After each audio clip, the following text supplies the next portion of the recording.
तर मुंबई पोलिसांचं एक गुन्हे शाखेचं पथक सध्या सैफ अली खानच्या घरी दाखल झालेलं आहे। हल्ल्याचा तपास करण्यासाठी पोलीस आता सैफच्या घरी दाखल झालेले आहेत। एकूण 15 पथकं काम करतात या सगळ्या प्रकरणावर आणि यातले एक पथक आता सैफ अली खानच्या घरी दाखल झालंय।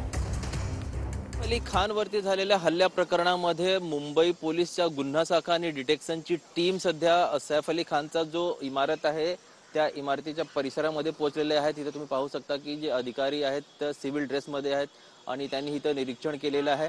मात्र बाजूची जी बाजूमध्ये जो बंगला आहे, पेटफिना नावाचा बंगला आहे, तिथून आरोपी गेला होता का या संदर्भात त्यांनी चौकशी केलेली आहे। क्राइम ब्रांचची जी टीमचे अधिकारी आहेत ते काही बोलायला तयार नाही। मात्र आजूबाजूची हे दुसरी तुम्ही पाहू शकता की पेटफिना बंगला पाहिल्यानंतर ते दुसरी इथे इमारत आहे, त्या इमारतीमध्ये सुद्धा क्राइम ब्रांचचे जे अधिकारी आहेत ते दाखल झालेले आहेत। त्यांनी ते इथंही तपासणी करत आहेत।